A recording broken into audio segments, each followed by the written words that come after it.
नमस्कार. तर इंद्रायणी या मालिकेच्या आजच्या भागात आपण पाहणार आहोत की अंताजींना बघून इंद्रायणी खूप घाबरलेली असते. अंताजी आता इंदूला म्हणतात की काय गं स्वतःला काय लय डांगडिंग समजतेस काय? डिटेक्टिव्ह आहेस का? रात्री गपगुमान घरी झोपायचं सोडून माझा पाठलाग करतेस तू? यावर इंदू घाबरत म्हणते की मला असं वाटलं या घोंगडीच्या आत चोर असेल तर तुम्ही आहात. यावर अंताजी खूप चिडतात आणि म्हणतात की गायब करून टाकी ना तुला, मला चोर म्हणते?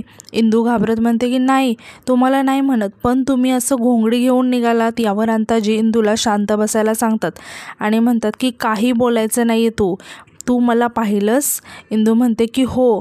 यावर अंताजी म्हणतात की नाही, तू मला नाही पाहिलंस हे दुसऱ्यालाच काय, स्वतःच्या मनाला सुद्धा सांगायचं नाही, नाहीतर गायब करून टाकेन, कळलं? आणि ते इंदूला म्हणतात आणि आता जर माझा पाठलाग केलास तर गावामध्ये जे भूत फिरतं ना त्याच्या तावडीत देईल तुला. सगळी भूतं ना माझी दोस्त आहेत. आणि ते डोळे विचित्र करत म्हणतात कारण मी पण एक भूत आहे. अंताजींना असं बघून इंदू खूप घाबरते आणि डोळ्यावर हात ठेवून ओरडायला लागते आणि डोळे उघडून पाहते तर अंताजी तिथे नसतात. इंदू इकडे तिकडे बघायला लागते. आता यानंतर आपण पाहतो की आदू आणि गोपाळ इंदूला घरामध्ये सगळीकडे शोधत असतात. गोपाळ आणि आदू खूप घाबरलेले असतात. आदू गोपाळला म्हणतो की दादा, आईने तर नसेल ना नेलं इंदूला कुठे? इतक्यात तिथे नारायणी येते आणि म्हणते की काय रे, इंदूच्या नावाने का ओरडताय? आईने जर ऐकलं ना तर परत इंदूलाच ओरडेल. आदू म्हणतो की ताई, तू कुठे इंदूला बघितलंयस का गं? यावर नारायणी म्हणते की नाही, असेल घरात कुठेतरी. यावर आदू म्हणतो की आम्ही तिला सगळीकडे पाहिलं, ती घरात नाही ना बाहेर आहे. आता नारायणी शॉक होऊन विचारते की का, काय झालं? तुम्ही दोघांनी तर काही उद्योग केले नाहीत ना? अशी कशी सापडत नाही इंदू? तुम्ही शोधा तिला, असेल इथेच कुठेतरी. तितक्यात बाहेरून इंदू येत असताना आदूला दिसते. आदू खुश होऊन इंदूकडे बघत म्हणतो की इंदू. आता नारायणी इंदूला म्हणते की 100 वर्ष आयुष्य आहे बघ तुला, कुठे गेली होतीस? आता गोपाळ म्हणतो की इंदे, तुला किती शोधलं गं, असं कुठे गायब झाली होतीस? आता इंदू आतमध्ये येऊन काहीच न बोलता शांतपणे खाली बसते. आदू म्हणतो की इंदू, आम्हाला वाटलं की तुला पण, आणि तो शांत होतो. इंदू काहीच न बोलता एकटक बघत बसलेली असते. गोपाळ इंदूला विचारतो की इंदू काय झालं? त्यावर इंदू अडखळत म्हणते की ते तिकडं मी काहीतरी पाहिलं. गोपाळ म्हणतो की कुठे, काय पाहिलंस? आता इंदूला अंताजींनी बोललेलं आठवतं की तू मला पाहिलेलं हे दुसऱ्यालाच काय, स्वतःच्या मनालाही सांगायचं नाही, नाहीतर गायब करून टाकेल. आता यानंतर दुसरीकडे आपण पाहतो की बाळंभट चालत येत असतात. तितक्यात त्यांना कोणाची तरी सावली दिसते. बाळंभट घाबरत तिथेच थांबतात आणि इकडे तिकडे बघायला लागतात. तर त्यांना मोठ्याने हसण्याचा आवाज येतो. बाळंभट खूप घाबरून जातात. कुठली तरी बाई खूप मोठ्याने हसत असते. आता बाळंभट घाबरून तिथून पळून जातात. आता इकडे आपण पाहतो की गोपाळ इंदूला विचारत असतो की इंदे, काय पाहिलंयस तू? इंदू सांगते की ते मला इकडे कसली तरी चाहूल लागली. नारायणी आश्चर्याने विचारते की कसली चाहूल? इंदू घाबरून उठून उभं राहते आणि म्हणते की ते मी काय नाही, आणि ती डोळे चोळायला लागते. हे बघून आदू गोपाळला म्हणतो की दादा, झोप आली असेल रे, इंदूला झोपू दे तिला. गोपाळ म्हणतो की अरे कसली झोप, हिने झोप उडवली आपली. आणि तो इंदूला म्हणतो की इंदे बोल ना काहीतरी, तुला काय भूत दिसलं होतं का? भूत पाहिलं का तू? का भूतासोबत खेळत होतीस गोट्या? इंदू काहीच न बोलता यावर गोपाळ चिडून म्हणतो की काहीतरी बोल ग इंदे. आता इंदू अडखळत सांगते की ते मी पोपटरावांना, आणि ती शांत बसते. आता गोपाळ विचारतो पोपटरावांचं काय? आता इंदू सांगायला लागते की पोपटराव कुणाला तरी मारत असतात आणि इंदू त्यांना लपून बघत असते. पोपटराव त्या माणसाला मारत असतात आणि म्हणत असतात की आदरणीय सन्माननीय पोपटराव काहीही करू शकतात. कोण, कुठला माणूस माझ्या आडवा येणार? तुला मारायची भीती वाटत नाही का रे, की माझ्या आडवं यायचं आहे तुला? यावर तो मकरंद नावाचा माणूस म्हणतो की मी कुणालाही घाबरत नाही. पोपटराव म्हणतात की तुला अजून माझ्या पॉवरचा अंदाज आला नाही वाटतं. यावर तो मकरंद म्हणतो की पोपटराव, मला जर काही केलं ना तर याचे परिणाम तुम्हाला भोगावे लागतील. सोपं नाही एका पत्रकाराला. तितक्यात पोपटराव त्याला थांबवतात आणि म्हणतात की माझ्या दारूच्या भट्टीची बातमी छापायची हिंमत झालीच कशी? यावर मकरंद म्हणतो की हेच माझं काम आहे. पोपटराव म्हणतात की तेच तुझं काम आहे ना? यावर मकरंद म्हणतो की मी बंद करणार नाही. यावर पोपटराव म्हणतात की मग तुला कुठेतरी लांब पाठवायची व्यवस्था आम्हाला करावी लागेल.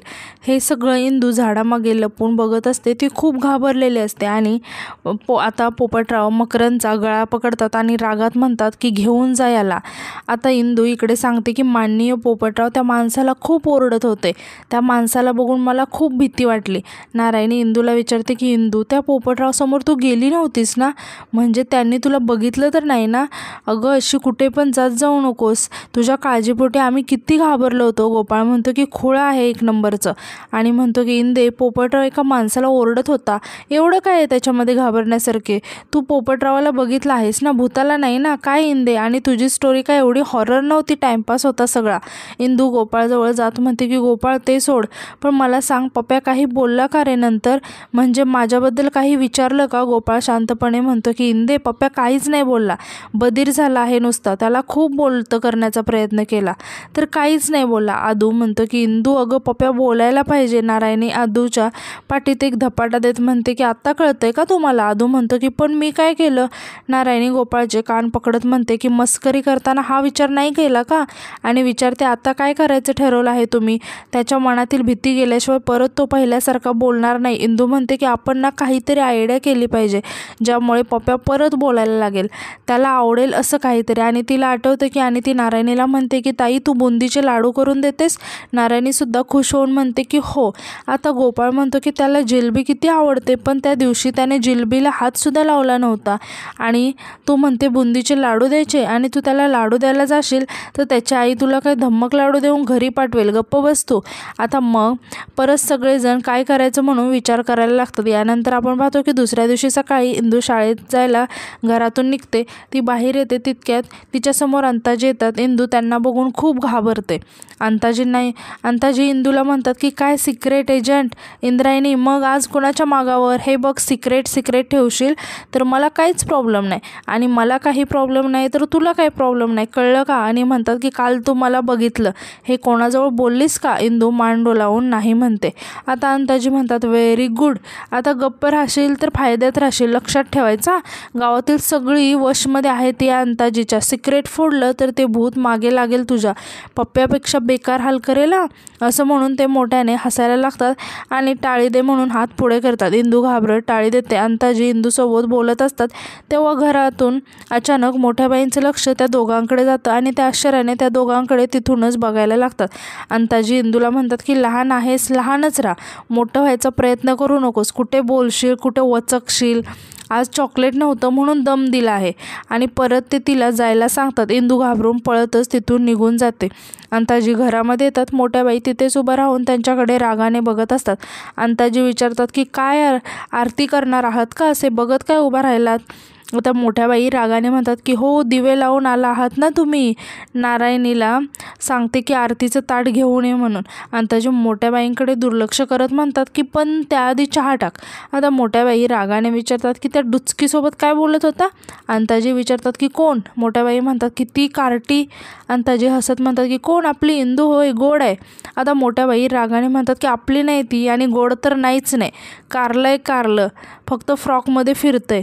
आणि रागाने विचारतात की तिच्याशी काय बोलत होता? आता अंताजी म्हणतात की तिच्याशी हवा पाण्याच्या गप्पा मारत होतो.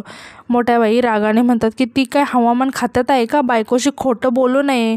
अंताजी म्हणतात मग बायकोने सुद्धा नवऱ्याच्या नुसत्या चौकशा करू नये. तुला कशाला पाहिजे ग नवऱ्याची सगळी माहिती? आता मोठ्या बाई म्हणतात की का नाही माहिती करून घ्यायच्या? तुमच्या नावाचं मंगळसूत्र घालते मी, तुम्ही आधी सांगा तिच्याशी काय बोलत होतं ते. अंताजी म्हणतात की सांगतो, मी तिला एक कोडं घातलं आहे, बसली आहे सोडवत. मोठ्या बाई म्हणतात की तुम्ही तिला कोडं घातलंय, तिला कोडं घाला, जोक सांगा. स्वतःच्या पोरांना कधी कोडं घातलंय का? जोक सांगितलंय का? अंताजी म्हणतात अगं इंदूला घातलेलं कोडं अधोक्षजला नाही घालू शकत, इंदू वेगळी, अधोक्षज वेगळा, असं म्हणून ते तिथून निघून जातात. मोठ्या बाईंना अंताजींचा खूप राग येतो आणि त्या रागाने मनातच म्हणतात की हे दिग्रजकर एक जात परधर्जिने आहेत नुसते. यानंतर आपण पाहतो की मंदिरामध्ये व्यंको महाराज अभंग म्हणत असतात तेव्हा तिथे बाळंभट येतात. ते काही न बोलता मंदिरामध्ये जायला लागतात. व्यंको महाराज महाराज त्यांना आवाज देतात आणि म्हणतात की बरं झालं तुम्ही आलात, पण बाळंभट काहीच बोलत नाहीत. तेव्हा व्यंको महाराज त्यांना मोठ्याने आवाज देतात. बाळंभट दचकून व्यंको महाराजांकडे बघायला लागतात. व्यंको महाराज म्हणतात, अहो किती आवाज दिले तुम्हाला, कुठे लक्ष आहे तुमचं? पण बाळंभट खूपच घाबरलेले असतात. व्यंको महाराज म्हणतात, काय झालंय, चेहऱ्यावर किती ताण दिसतो तुमच्या? तेव्हा बाळंभट यांना घराच्या भिंतीवर बाईची सावली दिसलेली आठवते. व्यंको महाराज विचारतात की घरी सगळं ठीक आहे ना, तारा अक्का वगैरे सगळे ठीक आहेत ना? बाळंभट घाबरतात आणि म्हणतात की हो, आत्तापर्यंत तर सगळं ठीक आहे आणि मी विठुरायाचं दर्शन घेऊन येतो, असं म्हणून ते आतमध्ये जातात. आता व्यंको महाराज त्यांच्या खांद्यावर हात ठेवतात तर बाळंभट घाबरून दचकतात आणि मोठ्याने ओरडायला लागतात. तेव्हा व्यंको महाराज विचारतात की बाळंभट नेमकं काय झालं आहे, सांगाल का जरा मला? तर बाळंभट घाबरत म्हणतात की व्यंको महाराज कसं सांगू तुम्हाला, म्हणजे विश्वासच नाही बसणार महाराज, पाहिलं तिला मी. व्यंको महाराज विचारतात की कोणाला? बाळंभट सांगतात की त्या बाईला नाही, तिच्या सावलीला. व्यंको महाराज म्हणतात, बाळंभट काय बोलताय तुम्ही, कुठली बाई, कुणाची सावली? आता बाळंभट म्हणतात की महाराज तीच ती बाई, दाढीवाली साडीवाली बाई, तो टरमाळ्या म्हणाला होता ना, तसंच काहीतरी घडतंय. आपल्या विठूच्या वाडीवर कोणाची तरी वाकडी नजर पडली आहे महाराज. आणि ते घाबरून विठुरायाला हात जोडून म्हणतात की तूच वाचव रे बाबा विठुराया. व्यंको महाराज आश्चर्याने बाळंभटकडे बघत असतात. आणि आजचा भाग इथेच संपतो. धन्यवाद.